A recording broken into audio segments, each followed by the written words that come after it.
Yes Venkatareddy గారు, ఎందుకు ఈ బడ్జెట్ ప్రవేశపెట్టలేదు, ఎందుకు ఓటాన్తో సరిపెట్టేశారు? ఇది చాలామంది చెబుతున్నది ఏంటంటే, వారి భాషలను చెప్పాలంటే అసెంబ్లీని అవమానించినట్టు. ఇంత సీనియర్ నాయకుడు అసెంబ్లీని అవమానించడం ఏంటి అని అంటున్నారు. ఈశ్వర్ గారు, ముందుగా మీకు ప్యానెల్లో ఉన్న అందరికీ అట్లానే సాక్షి టీవీ ప్రేక్షకులందరికీ నమస్కారాలు. రాష్ట్ర చరిత్రలోనే తొలిసారిగా ఒకే ఏడాది 2 ఓటాన్ అకౌంట్ బడ్జెట్లు. నాకు తెలిసి రాష్ట్ర చరిత్రలో ఫస్ట్ టైం. అది కూడా 14 సంవత్సరాలు నేను ముఖ్యమంత్రిగా చేశాను, 45 ఏళ్ళ రాజకీయ అనుభవం ఉందని చెప్పుకునేటటువంటి, రోజు సెల్ఫ్ డబ్బాలు కొట్టుకునేటటువంటి చంద్రబాబు నాయుడు గారు కనీసం పూర్తి స్థాయి బడ్జెట్ను కూడా ప్రవేశపెట్టలేనటువంటి దిక్కుమాలిన స్థితిలో ఉన్నాడంటే ఇంకెందుకు నీ అనుభవం? దేంట్లో తీసుకెళ్ళి నీ అనుభవాన్ని ఎక్కడ పడేయాలి? రోజు నీ పత్రికలో నాకు అనుభవం ఉందని రాసుకుంటున్నావే, కనీసం పూర్తి స్థాయి బడ్జెట్ పెట్టేటటువంటి అనుభవం కూడా లేదా చంద్రబాబు నాయుడు గారు అని ఈరోజు రాష్ట్ర ప్రజలు అడుగుతూ ఉన్నారు, రాజకీయ విశ్లేషకులు అడుగుతూ ఉన్నారు. దీనికి కారణాలు కూడా వాళ్ళు విశ్లేషిస్తూ చెప్తున్నటువంటిది ఏంటంటే, చంద్రబాబు నాయుడు గారు ఇప్పుడు ఓటాన్ అకౌంట్ బడ్జెట్ పెడితే ఇప్పుడు మొన్నటిదాకా వాళ్ళకి సంబంధించినటువంటి ఏదైతే ఎల్లో గొట్టాలన్నీ, ఏదైతే 14 లక్షల కోట్లు అప్పు ఉన్నాయి, లేదంటే ఒకరోజు 13 లక్షలు, తెల్లారితే 14 లక్షల కోట్లు ఆంధ్రప్రదేశ్ అడుక్కు తినిపోయింది అని చెప్పి ఏదైతే ప్రచారం చేశారో, ఇప్పుడు బడ్జెట్ ప్రవేశపెడితే వాస్తవ అప్పుల్ని అక్కడ ప్రొజెక్ట్ చేయాలి. రెండో అంశం ఏంటంటే, ఏ పథకాలకి ఎంతెంత మనం ఖర్చు పెడతామో దాంట్లో బడ్జెట్లో స్పష్టంగా చెప్పాలి. సో ఇవన్నీ చెప్పేటటువంటి స్థితి వాళ్ళకి లేదు కాబట్టి, ఎందుకంటే అప్పులు చెప్తే లెక్కలు బయటకు వస్తాయి. ఇప్పుడు దాకా వాళ్ళు చేసినటువంటి దుష్ప్రచారం అంతా బయటకు వస్తుంది. రెండో అంశం, ఏ పథకానికి ఎంత పెట్టాలని చెప్పారు కదా. సాక్షాత్తు మంత్రి లోకేష్ గారు మాకు సంవత్సరం పట్టిద్ది, రోడ్ మ్యాప్ తయారు చేయాలి, డేటా తీసుకోవాలంటే డాష్ బోర్డ్ లో డేటా ఉంటుంది కదా చంద్రబాబు నాయుడు గారికి. డాష్ బోర్డు మరి ఎక్కడికి వెళ్ళింది? డాష్ బోర్డు ఎవరిని ఎత్తుకెళ్లారా? మీరు వాళ్ళకి డేటా లేకుండా చేశారేమో, డేటా తీసుకెళ్లిపోయారేమో. డేటా ఇప్పుడు 44 లక్షల మందికి తల్లులకు అమ్మఒడిస్తున్నాము.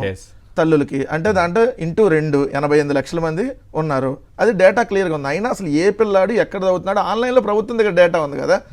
ఎలిజిబిలిటీ క్రైటీరియా అనేది 5 నిమిషాల్లో వాళ్ళు తెప్పించుకొని ఇచ్చేటటువంటి పరిస్థితి. మన పెన్షన్లు మరి ఏ డేటా ప్రకారం ఇచ్చారు ఈశ్వర్ గారు? మన పెన్షన్లు ఏ ప్రకారం ఇచ్చారు? అది కూడా పెన్షన్లు అమలు చేసామంటున్నారు కదా, హాఫే అమలు చేసింది వాళ్ళు. అంటే 50 సంవత్సరాలు దాటిన ఎస్సీ ఎస్టీ బీసీ మైనార్టీలకు పెన్షన్ ఇవ్వలేదు కదా. వాళ్ళు ఇచ్చిన వాళ్ళు ఇచ్చిన హామీలో 60 సంవత్సరాలు దాటినటువంటి వాళ్ళందరికీ 4,000 రూపాయలు, అదేవిధంగా 50 సంవత్సరాలు దాటిన ఎస్సీ ఎస్టీ బీసీ మైనార్టీలకి 50 ఏళ్ళు దాటిన వాళ్ళకి పెన్షన్ ఇస్తా ఉన్నారు. వాళ్ళు దాదాపుగా 20 లక్షల మంది పైగా ఉన్నారు. వాళ్ళకి మరి 4,000 మనం ఇవ్వలేదుగా. పోయిన నెల రాలా, రేపు కూడా రాదు. 20 లక్షలు పోయినట్టే. 20 లక్షల మందికి ఇవ్వలేదు. సో మేము హామీని అమలు చేసేసాము, మేము పెన్షన్లో హామీని అమలు చేసామంటే ఎక్కడ అమలు చేశారు? మీరు ఇచ్చిన మేనిఫెస్టోలో ఏమి ఇచ్చారు? 50 సంవత్సరాలు దాటిన వాళ్ళకి కూడా ఇస్తున్నారు, అది ఎత్తేసారు. అయిపోయింది. మిగిలిన హామీల సంగతి అవన్నీ గాలికి వదిలేసినాయి, అవన్నీ ఎప్పుడు ఎత్తుకుపోయిన పరిస్థితి. నేను ఈరోజు సూటిగా అడుగుతున్నా, మొన్నటిదాకంటే రామోజీరావు గారు బతికుండి మీ కొడుకు కిరణ్తో రాపిచ్చారో లేదంటే మీరు రాశారో కదా. ఇప్పుడు రామోజీరావు గారు లేరు.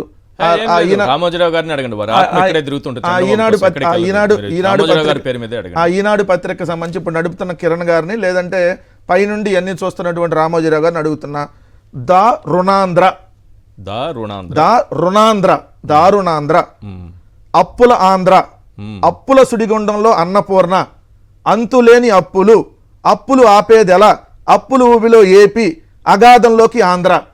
ఇన్ని రకాల రుణకంఠుడు తలకాయలు పెట్టి మరీ రాశారు కదా. ఎంత దారుణం అంటే ఈశ్వర్ గారు, మీ సాక్షి వాళ్ళు ఇట్లాంటి కార్టూన్లు వేయలేరేమో. ఎందుకంటే ఇప్పుడు అడుగుతున్నా, ఇక్కడ చూడండి సార్, బట్టలు లేనటువంటి కార్టూన్ నన్ను ఒకసారి చూపించండి. ఒక ముఖ్యమంత్రి గారిని చూడండి సార్, ఒక ముఖ్యమంత్రిగా జగన్మోహన్ రెడ్డి గారి ఫోటోని ఏ విధంగా వేశారు చూడండి సార్. అప్పులను ఊదుతున్నారంటే అనకొండలాగా పైన, అది కూడా బట్టలు లేకుండా ఒక ముఖ్యమంత్రి గారిని ఈనాడు పత్రికల్లో అప్పులు చేస్తున్నారని చెప్పి రాశారే. తెలిసిందే కదా సార్, బట్టలు లేకుండా ఈ రోజు చంద్రబాబు నాయుడు గారు మరి ఎందుకు వేయట్లేదు ఫోటోలు? ఎందుకు వేయట్లేదు సార్?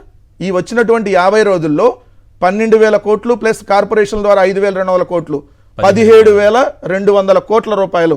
అంటే ఒక రోజుకొచ్చి 344 కోట్లు, గంటకొచ్చి 14.33 కోట్లు.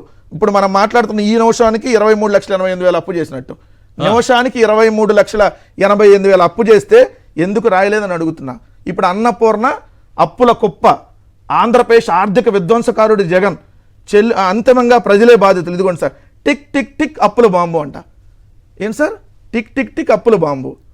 ఇది ఈనాడులో ఆంధ్రప్రదేశ్ని పట్టుకొని టిక్ టిక్ టిక్ అప్పుల బాంబు. మరి టిక్ టిక్ టిక్ మంగళవారం అప్పుల బాంబు, ఒక 2000 కోట్ల అప్పుల బాంబు, మళ్ళీ మంగళవారం అప్పుల బాంబు, జూన్ 25 మంగళవారం 2000 కోట్లు, జూలై 2 మంగళవారం 5000 కోట్లు, జూలై 16 మంగళవారం 2000 కోట్లు, జూలై 30 మంగళవారం 3000 కోట్లు, మొత్తం 12000 కోట్లు, కార్పొరేషన్ ద్వారా 5200 కోట్లు, మళ్ళీ రేపు ఆగస్టు 6 మంగళవారం 3000 కోట్లు లేబోతున్నారు, మళ్ళీ ఆగస్టు 27 మంగళవారం 2000 కోట్లు, మళ్ళీ సెప్టెంబర్ 3 మంగళవారం 3000 కోట్లు, అంటే 8000 కోట్లు, అంటే 12000 ప్లస్ 8000 ప్లస్ 5200 కోట్లు, 25700 కోట్లు మీరు అధికారంలోకి వచ్చిన 3 నెలల లోపు తీసుకొని రాబోతున్నారంటే మరి రాయాలి కదా, టిక్ టిక్ టిక్ అప్పులు అని ఎందుకు రాయట్లేదు?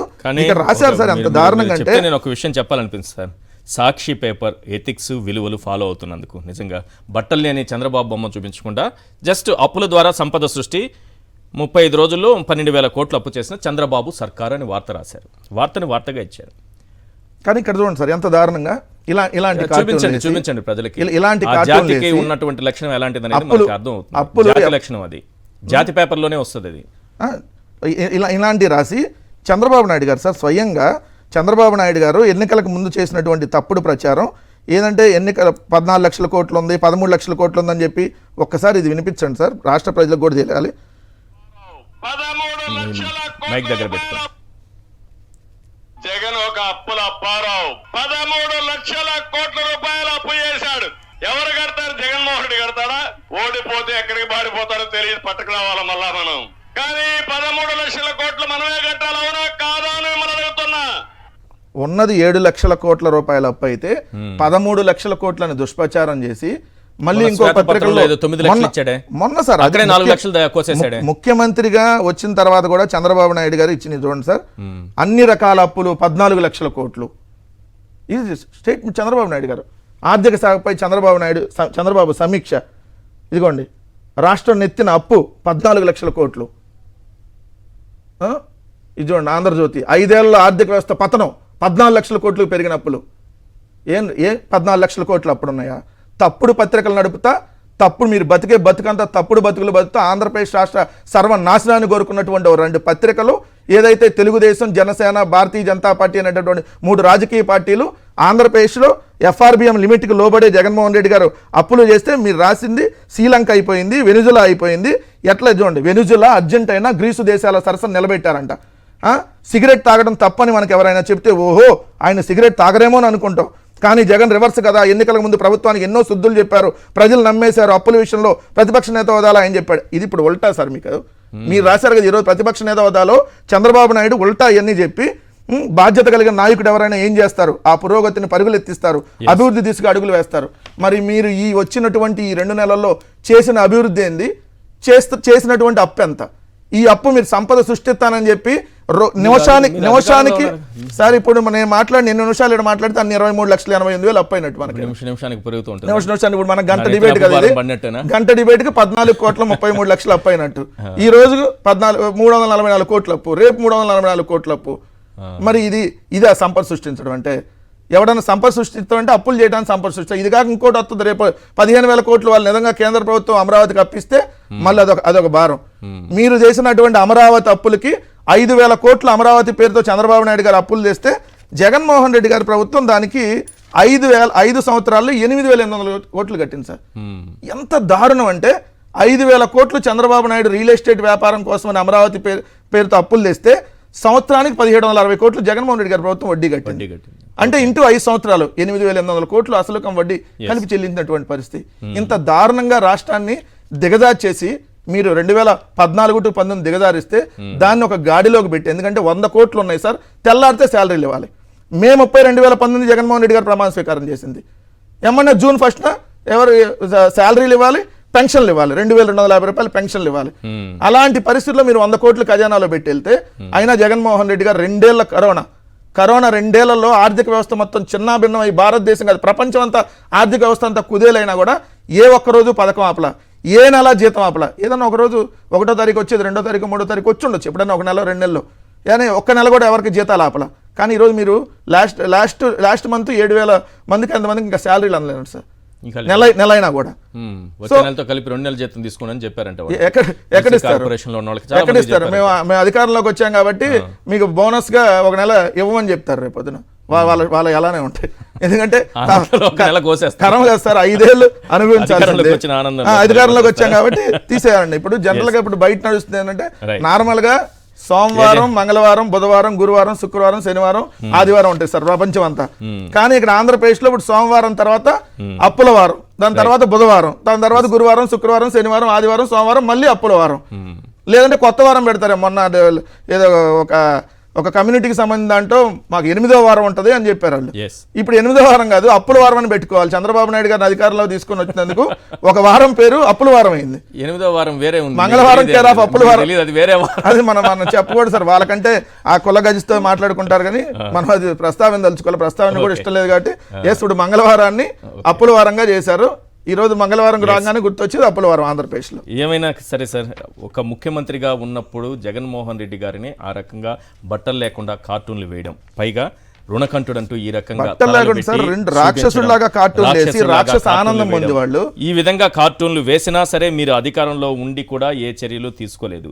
కానీ చంద్రబాబు నాయుడు కూడా అవే అప్పులు చేస్తున్నారు, వారు కూడా అవే అప్పులు చేస్తున్నారు. అయినా ఎప్పుడు కూడా సాక్షి దినపత్రిక ఆ స్థాయిలో చంద్రబాబు నాయుడిని బట్టలు లేకుండా, రామోజీరావు బట్టలు లేకుండా, వీళ్ళు చేస్తున్నటువంటి తప్పుల్ని బట్టలు లేకుండా నిలబెట్టి, చంద్రబాబు నాయుడు గారిని ముఖ్యంగా నిలబెట్టి ఎప్పుడూ కార్టూన్లు వేయలేదు. ఎథిక్స్, కొన్ని విలువల్ని అది పాటిస్తున్నందుకు ధన్యవాదాలు. వార్తను వార్తగానే ప్రచురించింది. దీంట్లో క్లియర్ గా చంద్రబాబు నాయుడు గారు దిగిపోయేటప్పటికి 4,80,000 కోట్ల అప్పు ఉంటే జగన్మోహన్ రెడ్డి గారు 5 సంవత్సరాల్లో 3,40,000 కోట్ల అప్పు ఇంక్లూడింగ్ కార్పొరేషన్ ద్వారా చేసిన మొత్తం కలిపితే, కానీ జగన్మోహన్ రెడ్డి గారు 14 లక్షల కోట్లు అయిపోయింది, ఆంధ్రప్రదేశ్ అడుగుతుందని రాశారు. ఇదే ఈనాడు పత్రికల్లో అసలు కం వడ్డీ కలిపి జగన్మోహన్ రెడ్డి గారి ప్రభుత్వం 1,45,000 కోట్లు చెల్లించిందని రాశారు సార్, ఇదే ఈనాడులో. అంటే 3,40,000 కోట్లు అప్పు జగన్మోహన్ రెడ్డి గారి ప్రభుత్వం చేస్తే 5 ఏళ్లలో దాంట్లో 1,45,000 కోట్లు గడిచిన ప్రభుత్వాలు చంద్రబాబు నాయుడు గారి ప్రభుత్వం అంతకుముందు జరిగినటువంటి వచ్చినటువంటి వారసత్వంగా వచ్చిన అప్పులకి అసలు కం వడ్డీ చెల్లించింది. అంటే మళ్ళీ సంక్షేమ పథకాలు ఎక్కడ ఒక రోజు కూడా డిలే కాలేదు. రైట్.